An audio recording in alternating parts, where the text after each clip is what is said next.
uma cultura egípcia, acadiana, semítica, fenícia, e depois se tornou, né, a cultura grega, cultura ateniense, da filosofia, e, enfim, cristã na era cristã.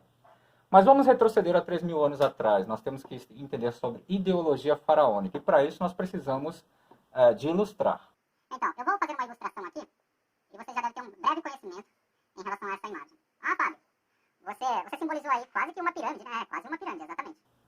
A cultura egípcia, que eu chamo de ideologia faraônica, ela se consiste em uma pirâmide.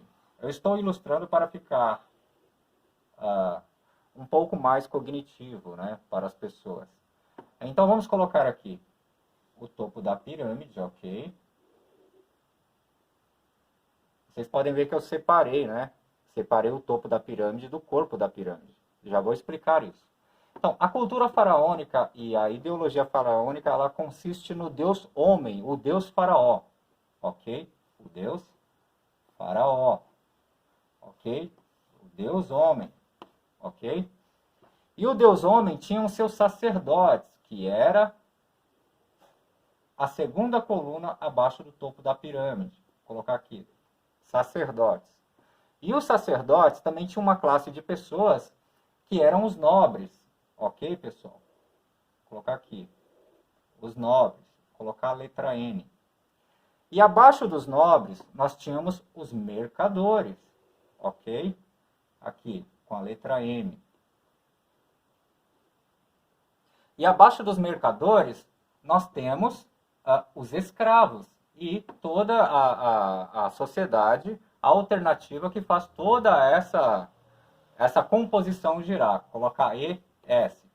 Os escravos, ok?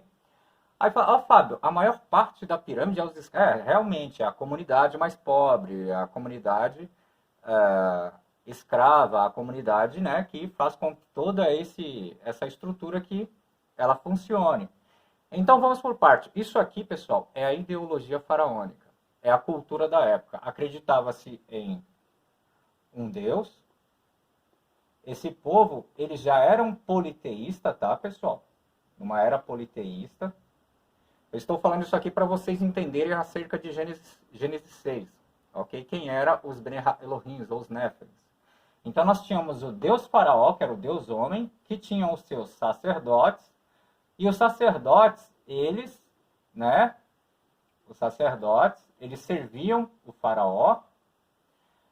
E os sacerdotes eram servidos pelos nobres, que eram servidos pelos mercadores, que eram sustentados pelos escravos e a maior parte da população ali que sustentava essa monarquia. Vou chamar de monarquia, ok? Então, conhecendo tudo isso aqui, você vai conhecendo um pouco acerca de Gênesis 6. Mas, Fábio, por que você veio até aqui para falar de Bnei Elohim, dos filhos de Deus? Porque é exatamente isso, pessoal. Bnei Elohim, Elohim, a palavra Elohim, ela é polissêmica. Então, nem sempre ela está se dirigindo ao Deus criador dos semitas, ou seja, do povo hebreu, do povo da Bíblia, ok? Que são monoteístas. Então, ali, a palavra Bnei Elohim é os filhos dos nobres, os filhos dos senhores. Então, aonde que estão os nobres aqui? Os nobres eu encontro aqui que é a classe que sustenta o sacerdócio, que por sua vez sustenta o faraó, que é o Deus homem.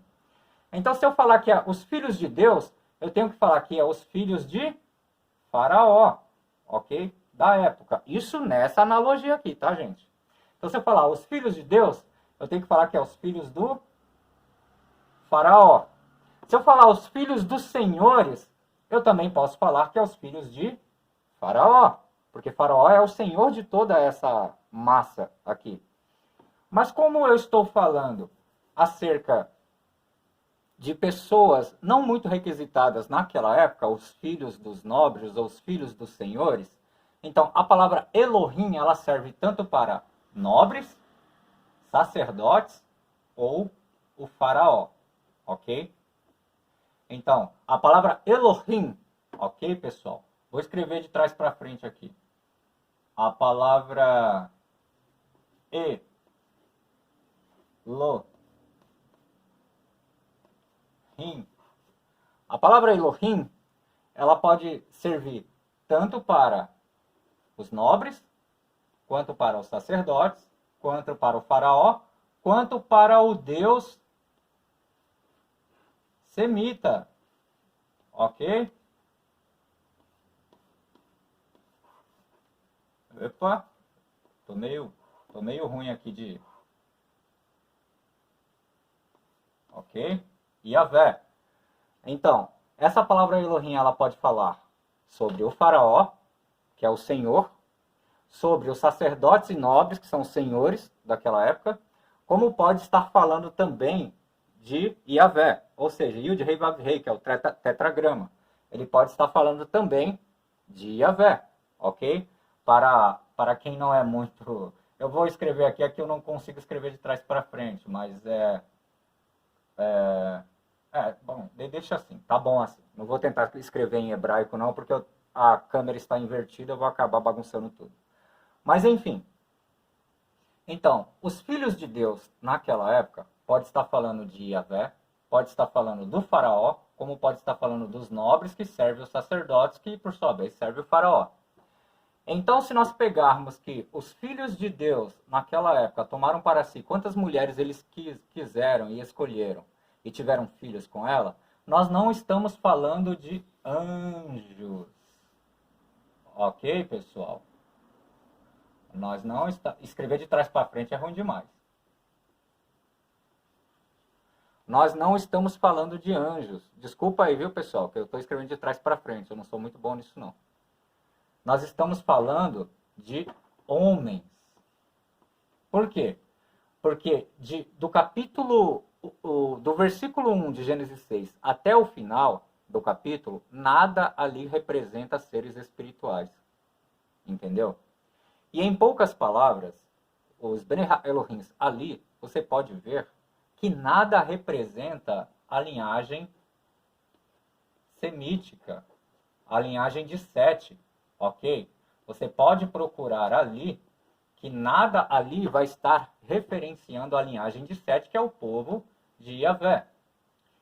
E nada ali vai estar apontando para uma linhagem espiritual que possivelmente poderia ser os anjos caídos, ok? Se eu falar que os Bnei Elohim são anjos caídos, eu estou chamando que os filhos da perdição são chamados de filhos de Deus. Então essa analogia, ela é pobre, ela não pode ser traduzida. Então, os filhos de Deus não podem ser a linhagem de Sete, ok? Porque nada se refere a eles ali. Eles não poderiam fazer as tais coisas abomináveis do tipo catar quantas mulheres eles quisessem, eles não tinham autoridade para isso. Essa linhagem do povo de Deus não era da cultura deles e eles não usavam esse tipo de autoridade, eles não tinham autoridade para isso. Então, naquela época, os únicos que tinham autoridade sobre a massa populacional dos escravos e até mercadores eram os nobres, os sacerdotes e o faraó. Eram os únicos que tinham autoridade para descer no arraial e pegar quantas mulheres eles quisessem e fazer delas escravas e até esposas ou concubinas. Então, logo, nós entendemos que os filhos dos nobres desceram até o arraial e escolheram quantas mulheres eles quiseram. Ou eu também posso traduzir que os filhos de Faraó, que são os filhos do Senhor, eles desceram ao arraial e escolheram quantas mulheres eles quiseram. E deles nasceram filhos. E os seus filhos foram os valentes da época, os grandes.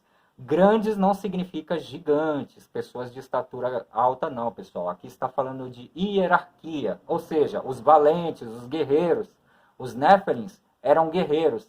E o que é muito importante é que na narrativa fala, e naquela época, e depois, existiam os Néfilins. E Néfilins não é gigante, são valentes. Aqui não se trata de tamanho, estatura, se trata de hierarquia, poder, pessoal. Então, nós já entendemos que o capítulo de Gênesis 6 não fala de anjos, mas homens. Ok, pessoal? Não se trata de anjos, mas homens. Então, eu espero que vocês tenham compreendido aí, né?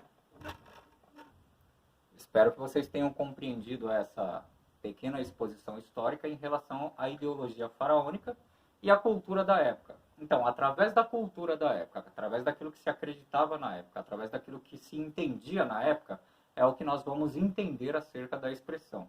Porque só o contexto gramatical e a lexicografia, ela não vai te dar respaldo sobre a origem da cultura. A lexicografia, ela vai te dar respaldo sobre a interpretação de cada palavra morfologicamente para você ter uma ideia do que aquela palavra se trata. Só que aí você tem que pegar o aparato histórico para entender aquela cultura da época. Aí você pega a tradução a morfossintaxe que você acabou de fazer, você leva para a cultura da época para você entender o que essas expressões estão falando. Da mesma forma é João 1 e 2, quando fala que quando os filhos de Deus vieram se apresentar a Deus, veio também Satanás, ou Ra-Satã. Ali os filhos de Deus não são seres espirituais, são homens. Porque Jó ele servia sacrifícios, eles se apresentavam a Deus e servia sacrifício pelos seus filhos.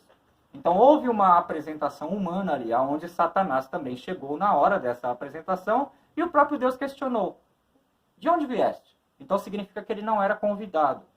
Então, quando Deus ele vem se apresentar para analisar aquele sacrifício, automaticamente Satanás aparece. E Deus ele questiona: de onde vieste? Ah, eu vim de passear pela terra e rodear por ela. Ele: tem visto meu servo Jó?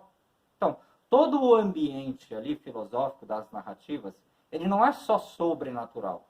Existe um ser sobrenatural que não tem interatividade com aqueles que estão servindo, mas tem interatividade com aquele espírito que chegou, aquele penetra.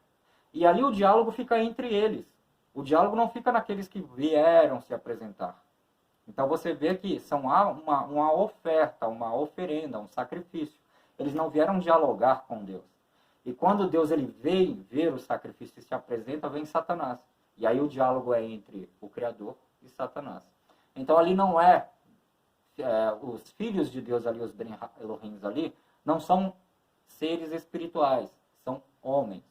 E outra, de Gênesis a Apocalipse, ou nos Apócrifos, ou no Taná, ou no Talmud, ou no Mishnah, ou em qualquer outra cultura oral, aonde que seres espirituais se apresentam a Deus, que dão algum tipo de satisfação, que retornam. Os únicos que se apresentam a Deus, biblicamente falando e historicamente falando, são os homens.